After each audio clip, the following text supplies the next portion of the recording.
In December of 2025, Nanette and I took a break from building the plane and flew from JFK Airport to Munich to experience Christmas markets for the first time.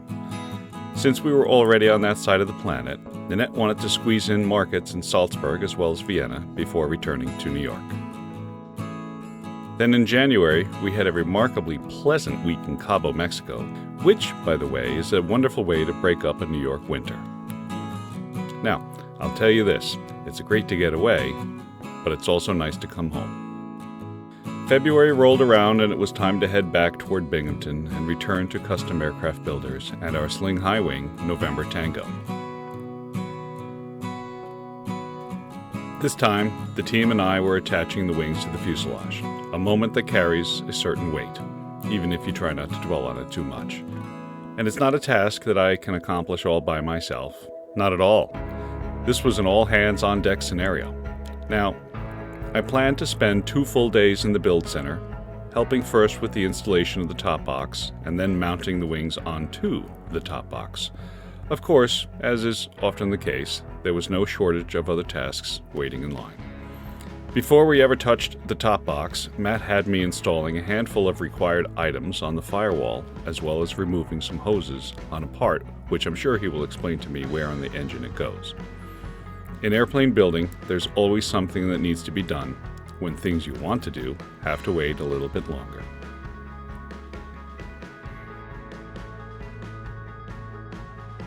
Eli helped with the final preparation of the top box before we set it in place, reaching for the sealed parts bag with the necessary bolts, washers, and assorted hardware.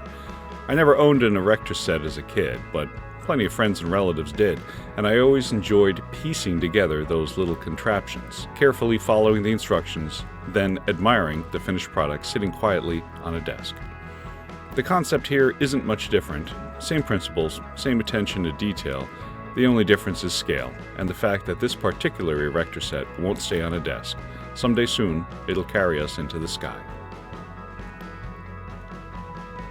As we lifted up the top box, I couldn't help but notice the number of aluminum plates stacked and sandwiched together.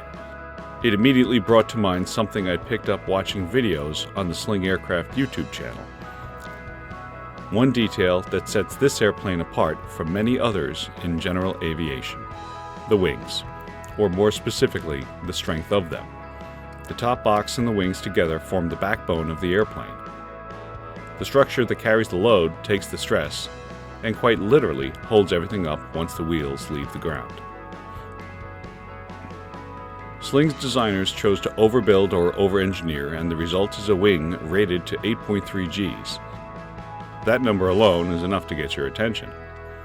Not that I have any intention of testing those limits or to fly into a summer thunderstorm, but it's reassuring to know the backbone of this aircraft is built to withstand G-forces similar to military aircraft or more than double what most certified aircraft are rated for. Sometimes peace of mind comes in the form of a lot of aluminum.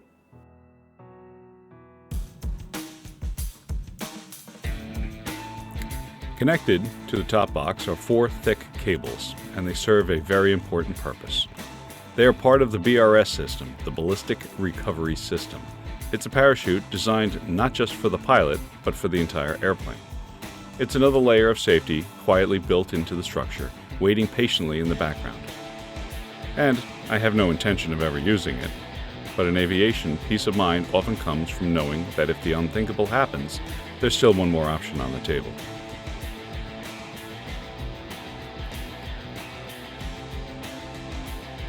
Eventually, the call went out to everyone to lend a hand. It was time to lift the right wing and guide it into position, at least temporarily. The wings need to be mounted at this stage so the top fiberglass fairing can be fitted and everything checked for proper alignment. You can't simply paint the parts first, bolt them together later, and hope for the best. That's a guaranteed way to ensure nothing lines up when it matters most. The plan is straightforward, if not exactly simple. Get the wings mounted, fit all the surrounding pieces, and make sure everything plays nicely together. Then take it all apart and send the components off for paint. It's a careful dance of assembly and disassembly, done now so the airplane looks and fits exactly the way it should later, and not like a 5-year-old's drawing of an airplane on your refrigerator. Tyler got the job of driving in the massive bolts, hence the hearing protection. Today it was just placing 4 bolts per wing, even though there are 6 holes in total. Enough hardware to get things aligned and held securely without committing to the final install just yet.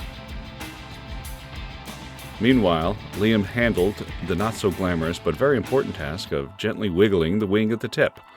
That small movement allows the internal plates to shift just enough to line everything up, making Tyler's job a whole lot easier, and reminding us that when things refuse to move, it's often wisdom and not just brute force strength that's required. And just like that, one wing was on.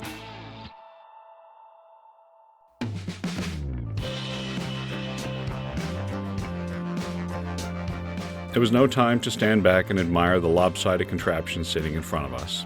With one wing on, it was time to get the other one in place, the wing I'll eventually be looking out at while flying. Fortunately, it went on just as smoothly as the first, a quiet testament to preparation, teamwork, and a bit of practiced choreography. Aircraft from the early days didn't offer much in the way of amenities, no heat, no enclosed cockpit, certainly no electronics to speak of. But inventive minds eventually wrapped those open seats in glass, added heat to fend off the cold at altitude, and introduced electrical systems such as radios, lights, navigation components, and the beginnings of what we now take for granted. Fast forward to today, and you can install just about anything you can imagine. The trade-off, of course, is complexity and weight.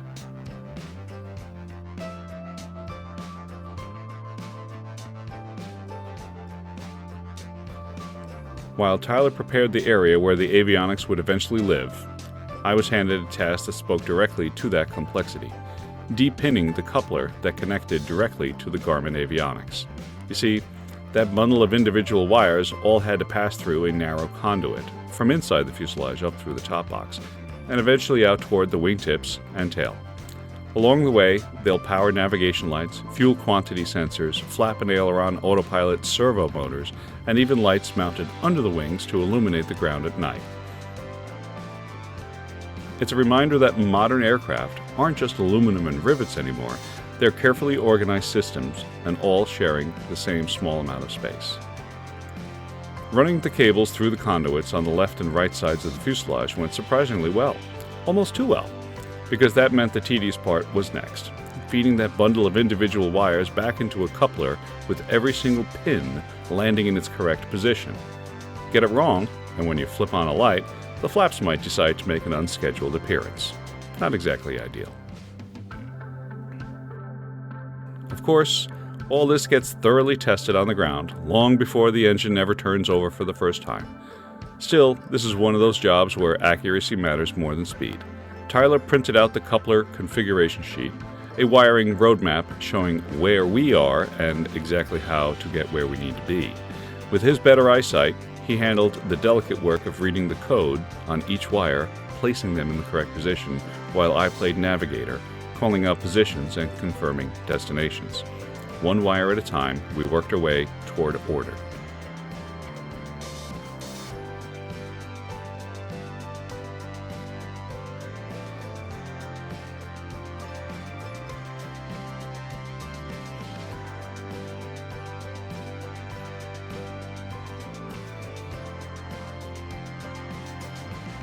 Well, that's a wrap for this episode. If you liked it, please hit like and smash that subscribe button. And until next time, happy flying.